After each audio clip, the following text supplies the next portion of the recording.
Guide complet pour les micro-entrepreneurs. Comprendre et maîtriser le cadre juridique, fiscal et social. Par Habib François Chalabi. Disponible sur Amazon. Chapitre 14. Les seuils de chiffre d'affaires, les calendriers et les calculs. Le régime d'auto-entrepreneur est soumis à des seuils de chiffre d'affaires, Canada, qui peuvent impacter les obligations fiscales et sociales de l'entrepreneur. Il est donc important de comprendre comment ces seuils fonctionnent et comment les calculer. Les seuils de chiffre d'affaires. Le régime d'auto-entrepreneur est soumis à des seuils de Canada annuels qui varient en fonction de l'activité exercée. Les seuils sont définis par la loi et peuvent être consultés sur le site du gouvernement. Lorsque le Canada annuel dépasse les seuils fixés, l'entrepreneur peut être soumis à des obligations fiscales et sociales supplémentaires. Les seuils de chiffre d'affaires sont des limites fixées par la loi pour déterminer si une activité d'auto-entrepreneur relève du régime micro-social simplifié ou du régime général de la sécurité sociale. Pour les activités de vente de biens, le seuil est de 170 000 € par an et pour les activités de prestation de services, le seuil est de 70 000 € par an. Si vous dépassez l'un de ces seuils, vous serez soumis aux règles du régime général. Conséquences du dépassement des seuils. Si vous dépassez les seuils de chiffre d'affaires, vous devrez abandonner le régime micro-social simplifié et vous inscrire au régime général de la sécurité sociale. Cela signifie que vous devrez payer des cotisations sociales plus élevées et que vous aurez des obligations comptables plus complexes. Il est important de suivre de près votre chiffre d'affaires pour éviter de dépasser les seuils sans s'en rendre compte. Les calendriers de déclaration et de paiement. L'auto-entrepreneur est tenu de déclarer son Canada trimestriellement et de payer ses cotisations sociales et son impôt sur le revenu mensuellement ou trimestriellement. Il est important de respecter les calendriers de déclaration et de paiement pour éviter des pénalités fiscales et financières. En tant qu'auto-entrepreneur, vous devez déclarer et payer vos cotisations et impôts régulièrement. Le calendrier dépend de la périodicité de vos déclarations de chiffre d'affaires, qui peuvent être mensuelles, trimestrielles ou annuelles. Il est important de respecter les délais pour éviter des pénalités et des intérêts de retard.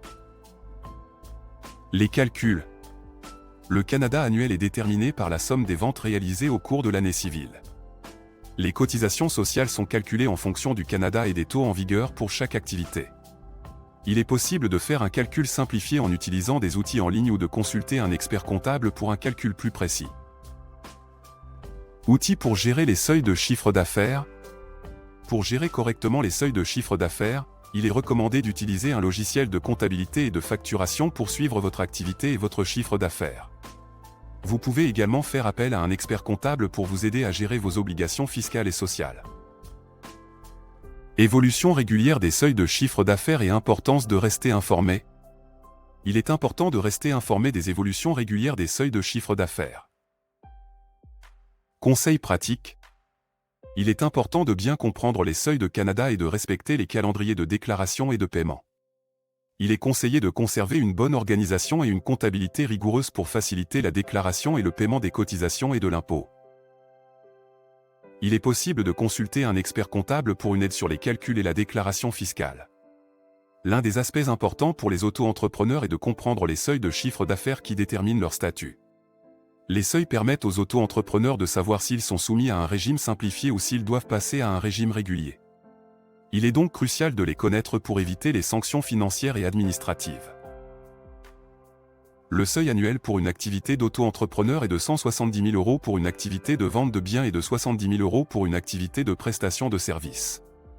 Si le chiffre d'affaires dépasse ce seuil, l'auto-entrepreneur doit alors faire une demande pour basculer dans un régime classique. Il est également important de comprendre les différents calendriers pour le paiement des cotisations et des impôts. Les auto-entrepreneurs doivent déclarer leur chiffre d'affaires mensuellement ou trimestriellement, en fonction de leur activité.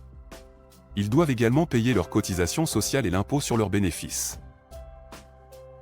Pour les aider à gérer les seuils de chiffre d'affaires, les auto-entrepreneurs peuvent utiliser différents outils, comme des logiciels de comptabilité et de facturation. Il est également possible de solliciter l'aide d'un expert comptable pour les guider dans les démarches et les calculs. Enfin, il est important de noter que les seuils de chiffre d'affaires peuvent être modifiés périodiquement, il est donc recommandé aux auto-entrepreneurs de rester informés et de se tenir à jour sur les évolutions légales. Définition des seuils de chiffre d'affaires pour les activités d'auto-entrepreneurs, vente de biens et prestation de services. Conséquences du dépassement des seuils. Calendrier de déclaration et de paiement des cotisations et de l'impôt.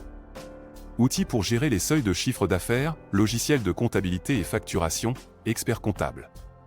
Évolution régulière des seuils de chiffre d'affaires et importance de rester informé. Source.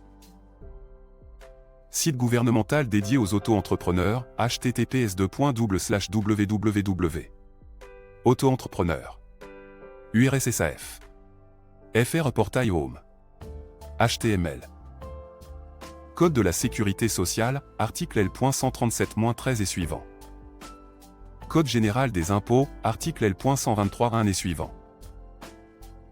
Le régime d'auto-entrepreneur est soumis à des seuils de Canada annuels qui peuvent impacter les obligations fiscales et sociales. Il est important de comprendre les seuils de Canada, les calendriers de déclaration et de paiement, et de respecter ces obligations.